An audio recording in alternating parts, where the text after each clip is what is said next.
have a confession to make. I'm a business professor whose ambition has been to help people learn to lead. But recently I've discovered that what many of us think of as great leadership does not work when it comes to leading innovation. I'm an ethnographer. I use the methods of anthropology to understand the questions in which I'm interested. So along with 3 co-conspirators, I spent nearly a decade observing up close and personal exceptional leaders of innovation. We studied 16 men and women located in 7 countries across the globe, working in 12 different industries. In total, we spent hundreds of hours on the ground, on site, watching these leaders in action. We ended up with pages and pages and pages of field notes that we analyzed to look for patterns in what our leaders did. The bottom line, if we want to build organizations that can innovate time and again, we must unlearn our conventional notions of leadership. Leading innovation is not about creating a vision and inspiring others to execute it. Well, what do we mean by innovation? And innovation is anything that is both new and useful. It can be a product or service. It can be a process or a way of organizing. It can be incremental or it can be breakthrough. We have a pretty inclusive definition. How many of you recognize this man? Put your hands up. Keep your hands up if you know who this is. How about these familiar faces?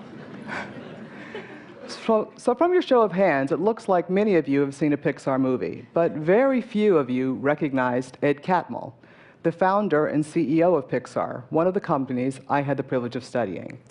My first visit to Pixar was in 2005 when they were working on Ratatouille, that provocative movie about a rat becoming a master chef. Computer-generated movies are really mainstream today, but it took Ed and his colleagues nearly 20 years to create the first full-length CG movie. In the 20 years hence, they've produced 14 movies, and I was recently at Pixar, and I'm here to tell you that number 15 is sure to be a winner. When many of us think about innovation, though, we think about an Einstein having an aha moment. But we all know that's a myth. Innovation is not about solo genius. It's about collective genius. Let's think for a minute about what it takes to make a Pixar movie.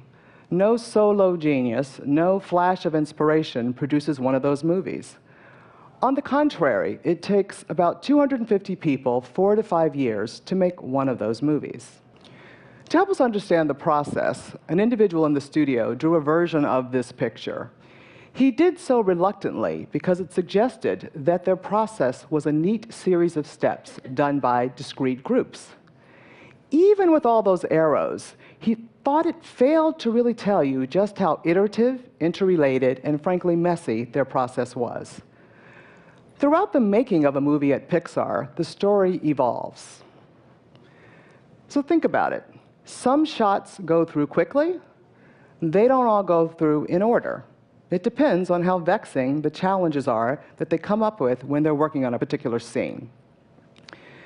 So if you think about that scene in Up, where the boy hands the piece of chocolate to the bird, that 10 seconds took one animator almost 6 months to perfect. The other thing about a Pixar movie is that no part of the movie is considered finished until the entire movie wraps.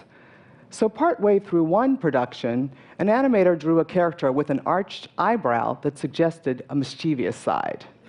When the director saw that drawing, he thought it was great, it was beautiful, but he said, you got to lose it. It doesn't fit the character. 2 weeks later, the director came back and said, let's put in those few seconds of film. Because that animator was allowed to share what we refer to as his slice of genius, he was able to help that director reconceive the character in a subtle but important way that really improved the story. So what we know is, at the heart of innovation is a paradox. You have to unleash the talents and passions of many people, and you have to harness them into a work that is actually useful. Innovation is a journey. It's a type of collaborative problem solving, usually among people who have different expertise and different points of view. Innovations rarely get created full-blown. As many of you know, they're the result usually of trial and error. Lots of false starts, missteps, and mistakes. Innovative work can be very exhilarating, but it also can be really downright scary. So when we look at why it is that Pixar is actually able to do what it does, we have to ask ourselves, what's going on here? For sure, history, and certainly Hollywood, is full of star-studded teams that have failed. Most of those failures are attributed to too many stars, or too many cooks, if you will, in the kitchen. So why is it that Pixar, with all of its cooks, is able to be so successful time and time again?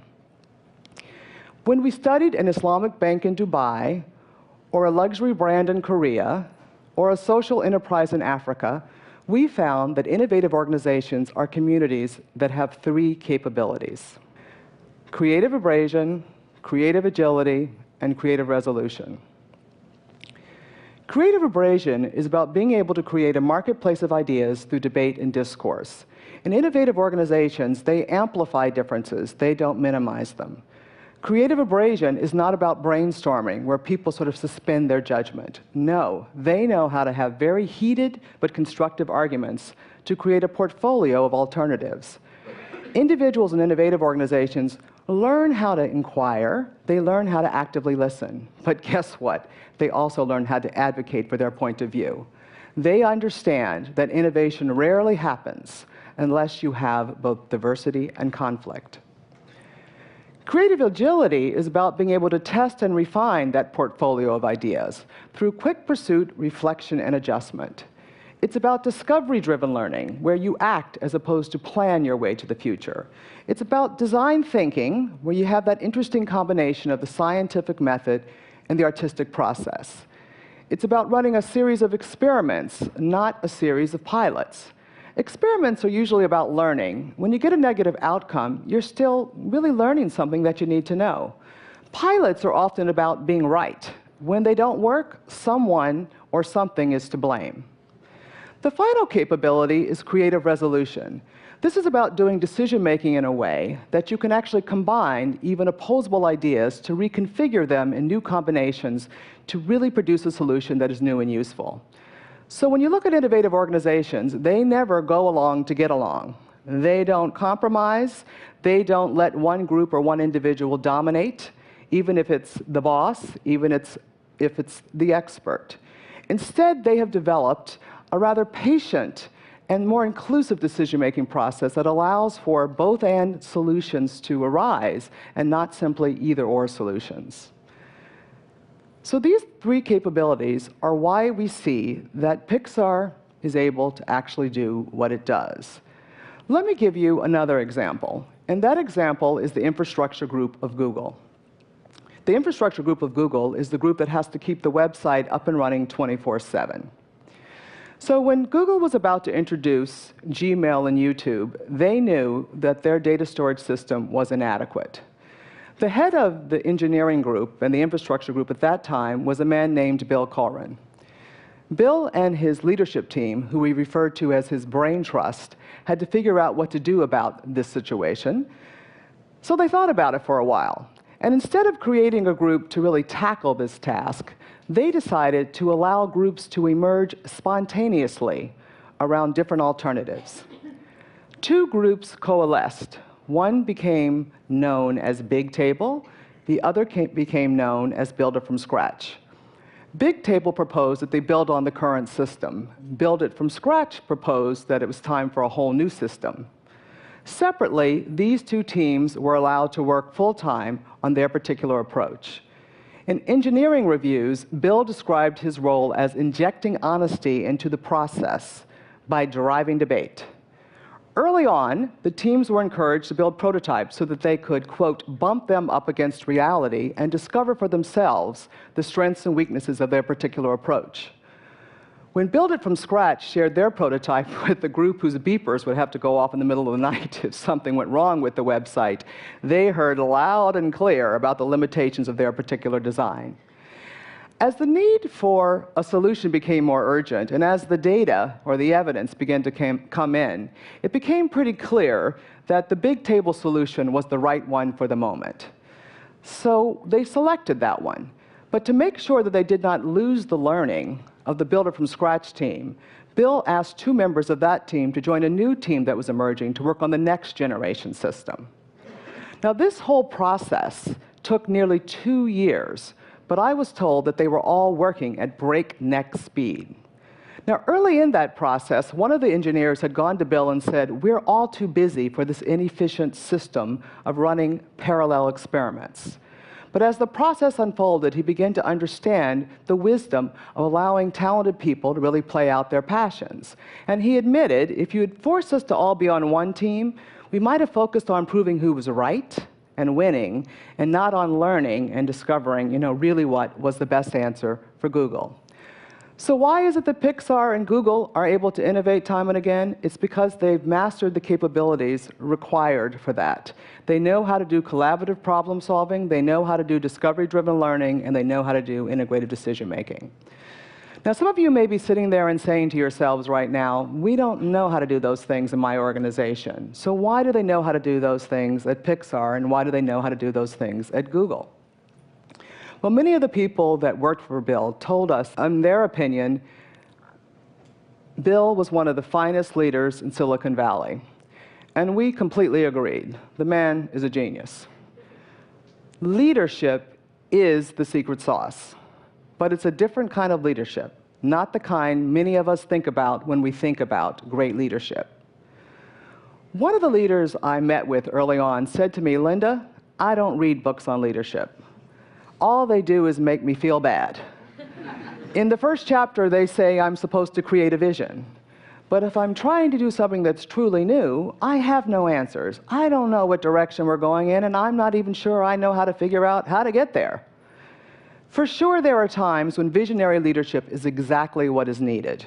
But if we want to build organizations that can innovate time and again, we must recast our understanding of what leadership is about. Leading innovation is about creating the space where people are willing and able to do the hard work of innovative problem solving. So, at this point, some of you may be wondering, well, what does that leadership really look like? Well, at Pixar, they understand that innovation takes a village. So the leaders focus on building a sense of community and building those three capabilities. How do they define leadership? They say leadership is about creating a world to which people want to belong. What kind of world do people want to belong in at Pixar? A world where you're living at the frontier. So what do they focus their time on? Not on creating a vision. Instead, they spend their time thinking about how do we design a studio that has the sensibility of a public square so that people will interact. Let's put in a policy that anyone, no matter what their level or role, is allowed to give notes to the director about how they feel about a particular film.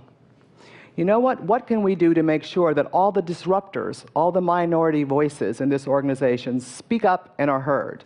And finally, let's bestow credit in a very generous way. So I don't know if you've ever looked at the credits of a Pixar movie, but the babies born during a production are listed there. And how did Bill think about what his role was? Bill said, "I lead a volunteer organization.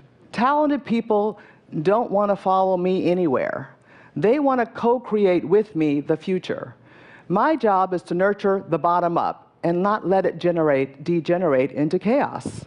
How did he see his role? I'm a role model. I'm a human glue. I'm a connector. I'm an aggregator of viewpoints. I'm never a dictator of viewpoints. Advice about how you exercise the role? You know what? Hire people who argue with you. And guess what? Sometimes it's best to be deliberately fuzzy and vague. So some of you may be wondering now, what are these people thinking? They're thinking, you know what? I'm not the visionary. I'm the social architect. I'm creating the space where people are willing and able to share and combine their talents and passions. So if some of you are worrying now that you don't work at a Pixar or you don't work at a Google, I want to tell you there's still hope. We studied many organizations that were really not organizations you think of as ones where a lot of innovation happens. We studied a general counsel in a pharmaceutical company who had to figure out how to get the outside lawyers, 19 competitors, to collaborate and innovate. We studied the head of marketing at a German automaker, where fundamentally they believed that it was the design engineers, not the marketeers, who were allowed to be innovative. We also studied Vineet Nair at HCL Technologies, an Indian outsourcing company. When we met Vineet, his company was about, in his words, to become irrelevant. we watched as he turned that company and really into a global dynamo of IT innovation. At HCL Technologies, like at many companies, the leaders had learned to see their role as setting direction and making sure that no one deviated from it. What he did is tell them it was time for them to think about rethinking what they were supposed to do. Because what was happening is that everybody was looking up, and you weren't seeing the kind of bottom-up innovation we saw at Pixar or Google. So they began to work on that. They stopped giving answers. They stopped trying to provide solutions. Instead, what they did is they began to see the people at the bottom of the pyramid, the young sparks, the people who were closest to the customers, as the source of innovation. They began to transfer the organization's growth to that level. In Vineet's language, this was about inverting the pyramid so that you could unleash the power of the many by loosening the stranglehold of the few and increase the quality and the speed of innovation that was happening every day. For sure, Vineet and all the other leaders that we studied were in fact visionaries. For sure, they understood that that was not their role. So I don't think it is accidental that many of you did not recognize Ed.